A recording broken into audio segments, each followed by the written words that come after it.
అందరికీ నమస్కారమండి. తెలంగాణ రాష్ట్ర వ్యాప్తంగా ఉన్న పెన్షన్‌దారులకు అయితే రాష్ట్ర ప్రభుత్వం అయితే గొప్ప శుభవార్త అయితే చెప్పిందనమాట. గత ప్రభుత్వంలో చూసుకుంటే చేయూత పెన్షన్ కింద, ఈ ప్రభుత్వంలో ఆసరా పెన్షన్ కింద డబ్బులనేవైతే అందించనున్నారండి. అయితే దీనికి సంబంధించి కూడా రాష్ట్ర ప్రభుత్వం అయితే శుభవార్త అయితే చెప్పింది. సో, ఈ యొక్క పెన్షన్ సంబంధించి డబ్బులు ఎప్పుడే ఇస్తారు ప్రతీదీ కూడా తెలుసుకుందామండి. అలాగే పెన్షన్ అనేది పెంచుతామన్నారు కదా! సో, ఎంతవరకు పెంచారో ప్రతీదీ కూడా ఈ వీడియోలో మొత్తంగా తెలుసుకుందామండి. ఈ వీడియోనైతే ఎక్కడా కూడా ఆపకుండా చివరి వరకు అయితే చూడండి. అంతకంటే ముందు చాలామంది వీడియోని చూస్తున్నారు గానీ సబ్స్క్రైబ్ చేసుకోవడం లేదు. మీరు గనక సబ్స్క్రైబ్ చేసుకుంటే తెలంగాణ రాష్ట్ర వ్యాప్తంగా సంబంధించి ఏ చిన్న అప్డేట్ వచ్చినా గానీ మీకైతే ముందుగా తెలియజేస్తాను.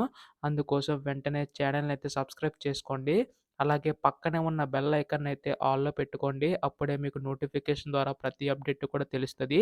ఇంకా ఆలస్యం చేయకుండా వీడియోలోకైతే వెళ్ళిపోదాం. ముఖ్యంగా తెలంగాణ రాష్ట్ర వ్యాప్తంగా ఉన్న ప్రజలకు అయితే రేవంత్ రెడ్డి ప్రభుత్వం అయితే శుభవార్త అయితే చెప్పిందనమాట. సో, మనకిక్కడ ముఖ్యంగా చూసుకున్నట్లయితే గత ప్రభుత్వంలో చేయూత పెన్షన్ కింద, ఈ ప్రభుత్వంలోని ఆసరా పెన్షన్ కింద అయితే పెన్షన్ అయితే అందించున్నారండి. ఇప్పటికే చూసుకుంటే సెప్టెంబర్ నెలకు సంబంధించి పెన్షన్ అయితే అందించాలి. కాకపోతే ఇంకా అందించలేదని చెప్పి చాలామంది అయితే అడుగుతున్నారు.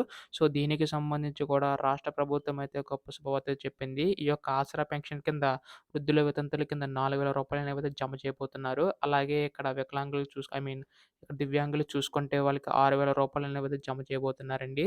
సో, దీన్ని బట్టి చూసుకుంటే మనకి తొందరలోనే ఈ యొక్క పెన్షన్ సంబంధించి కూడా మనకి డబ్బులనేవైతే వారి యొక్క ఖాతాలో జమ చేయబోతున్నారు.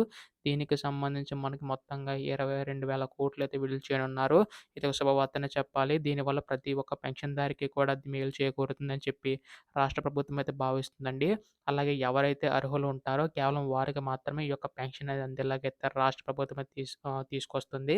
అనర్హులు ఉన్నవాళ్ళు ప్రతి ఒక్కరికి కూడా పెన్షన్ నుంచి లిస్ట్ నుంచి అయితే తీసేస్తున్నారు. సో, దీనికి సంబంధించి కూడా ఒక కమిటీని ఏర్పాటు చేసి వారు కూడా నివేదిక సబ్మిట్ చేయడం అయితే జరిగింది. దీనికి సంబంధించి కూడా మనకు త్వరలో అయితే అఫీషియల్ అప్డేట్ అయితే రానుందండి.